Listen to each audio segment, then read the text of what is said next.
La désobéissance en Dieu est inéluctable car nous sommes pécheurs. Obéir à Dieu c'est bien, mais nous ne sommes pas des anges. Dieu nous demande seulement de croire en lui. Croire en Dieu, c'est d'abord croire en son existence. Je dis ça pour ceux qui se disent athées. Les athées sont ceux qui ne reconnaissent pas la parole de Dieu comme fondement de la croyance. Le fondement de la croyance relève de l'ordre existentiel. Bien que nous ne pouvons pas prouver par théorème que Dieu existe, tous s'accordent à dire que la nature est créatrice. Après tout, tout est naturel. L'homme est naturel, l'homme fait partie de la nature. Ainsi que les créations de l'homme. Se questionner sur l'existentialisme n'est pas le sujet ni le débat. Dieu existe et j'invite les athées à me prouver le contraire. L'ambiguïté est dans sa parole révélée. En effet, il y a 3 religions dites monothéistes. Dans l'ordre, le judaïsme, le christianisme et l'islam. Dans le Coran, Dieu affirme qu'il a envoyé à chaque nation son prophète. Sourate 16, les abeilles, ayat 36 nous dit ceci, « Et nous avons envoyé un messager à chaque nation. Tu serviras Dieu et tu éviteras le mal. » Certains d'entre eux étaient guidés par Dieu, et certains méritaient d'être mal orientés. Alors parcourez la terre et voyez comment la punition a été infligée à ceux qui ont nié. Alors pourquoi l'islam se limite à Mohammed alors qu'il y a eu d'autres prophètes après Mohammed? Joseph Smith est né après Mohammed et il fut le prophète des Amériques. Simon Kimbangu fut également un prophète pour le Congo. On peut faire le tour des pays, des nations et des prophètes qu'ils ont reçus. Certains sont méconnus et d'autres sont plus populaires. Bien que Joseph Smith fût envoyé pour les Amériques, il reste un prophète méconnu. Son livre des Mormons se veut une continuité de la Bible. Bien que la Bible dans son dernier chapitre interdit toute suite et tout ajout dans la parole. Apocalypse 22, versets 18 à 21. Je le déclare à quiconque entend les paroles de la prophétie de ce livre. Si quelqu'un y ajoute quelque chose, Dieu le frappera des fléaux décrits dans ce livre. Et si quelqu'un retranche quelque chose des paroles du livre de cette prophétie, Dieu retranchera sa part de l'arbre de la vie et de la ville sainte, décrit dans ce livre. Celui qui atteste ces choses dit, « Oui, je viens bientôt. » Amen. Viens, Seigneur Jésus. Que la grâce du Seigneur Jésus soit avec tous. C'est comment nous les chrétiens ne reconnaissons aucune suite à la Bible. La Bible se complète d'elle-même. Si Dieu a envoyé Joseph Smith aux Amériques, c'est pour rétorquer à l'islam qui dit du prophète Mohammed qu'il est le dernier des prophètes. Non seulement Jésus est le premier, il est aussi le dernier, et il est par-dessus tout l'unique Fils de Dieu. Il est dit dans la conscience des hommes que les prophètes étaient les fils de Dieu. Mais ce ne sont là que des noms d'emprunt, des titres plutôt que la réalité. Dieu n'a qu'un fils et les prophètes sont ses anges. Colossiens 1 versets 17 et 18. Jésus est avant toute chose, et toute chose subsiste en lui. Il est la tête du corps de l'Église. Il est le commencement, le premier-né d'entre les morts, afin d'être en tout le premier. Il y a des prophètes qui ont obéi à l'appel de Dieu, comme Ésaïe 6 versets 5 à 13. Alors je dis, malheur à moi.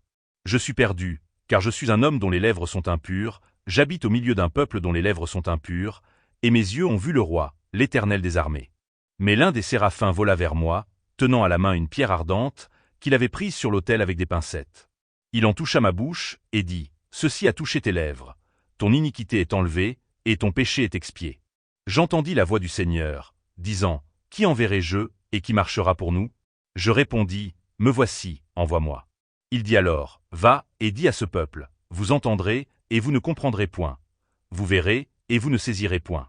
Rends insensible le cœur de ce peuple, endurcis ses oreilles, et bouche-lui les yeux, pour qu'il ne voie point de ses yeux, n'entende point de ses oreilles, ne comprenne point de son cœur, ne se convertisse point et ne soit point guéri. » Je dis, « Jusqu'à quand, Seigneur ?» Et il répondit, « Jusqu'à ce que les villes soient dévastées et privées d'habitants, jusqu'à ce qu'il n'y ait personne dans les maisons, et que le pays soit ravagé par la solitude, jusqu'à ce que l'Éternel ait éloigné les hommes, et que le pays devienne un immense désert, et s'il y reste encore un 10e des habitants, ils seront à leur tour anéantis. Mais, comme le térébinthe et le chêne conservent leur tronc quand ils sont abattus, une sainte postérité renaîtra de ce peuple. Et il y a des prophètes qui n'ont pas obéi à l'appel de Dieu comme Jonas. La parole de l'Éternel fut adressée à Jonas, fils d'Amithaï, en ces mots, « Lève-toi, va à Ninive, la grande ville, et crie contre elle. Car sa méchanceté est montée jusqu'à moi. » Et Jonas se leva pour s'enfuir à Tarsis, loin de la face de l'Éternel. Il descendit à Jaffo, et il trouva un navire qui allait à Tarsis. Il paya le prix du transport, et s'embarqua pour aller avec les passagers à Tarsis, loin de la face de l'Éternel. Mais l'Éternel fit souffler sur la mer un vent impétueux, et il s'éleva sur la mer une grande tempête. Le navire menaçait de faire naufrage. Les mariniers eurent peur, ils implorèrent chacun leur Dieu, et ils jetèrent dans la mer les objets qui étaient sur le navire, afin de le rendre plus léger. Jonas descendit au fond du navire, se coucha, et s'endormit profondément.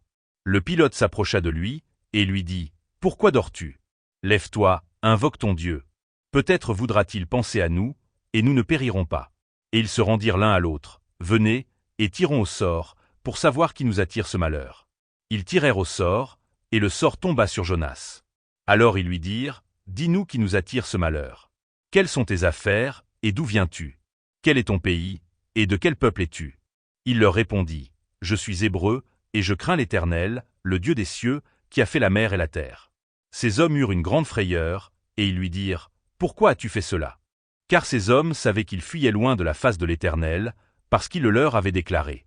Ils lui dirent, « Que te ferons-nous, pour que la mer se calme envers nous? » Car la mer était de plus en plus orageuse.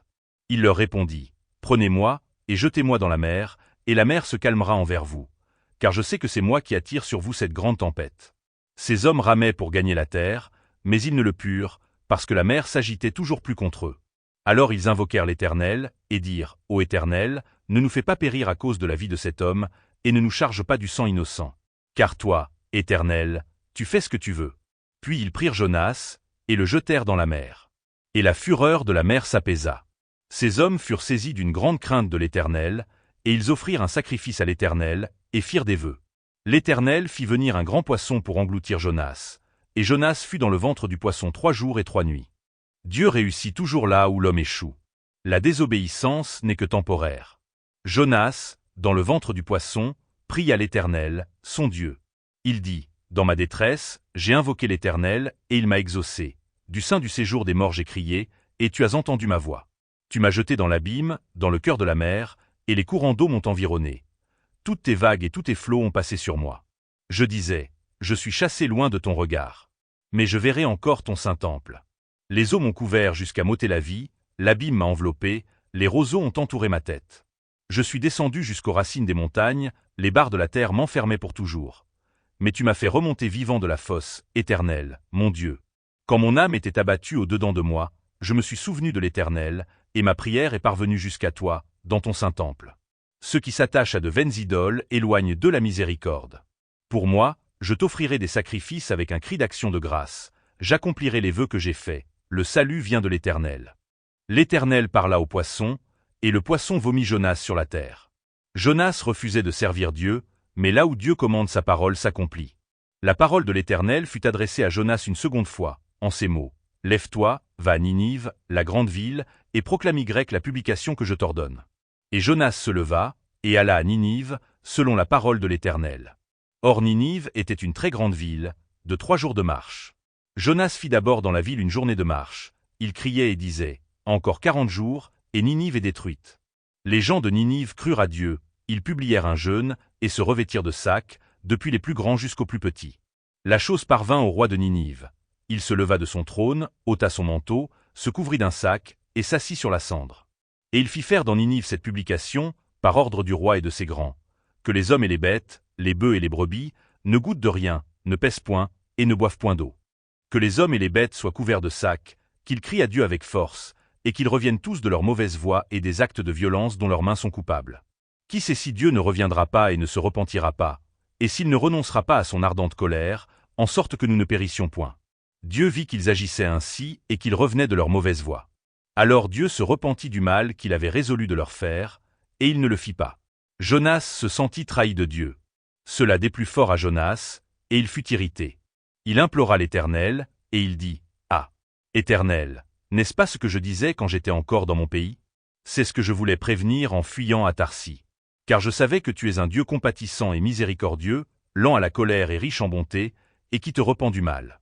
Maintenant, Éternel, prends-moi donc la vie, car la mort m'est préférable à la vie. » L'Éternel répondit, « Fais-tu bien de t'irriter? » Et Jonas sortit de la ville, et s'assit à l'orient de la ville, là il se fit une cabane, et s'y tint à l'ombre, jusqu'à ce qu'il vît ce qui arriverait dans la ville.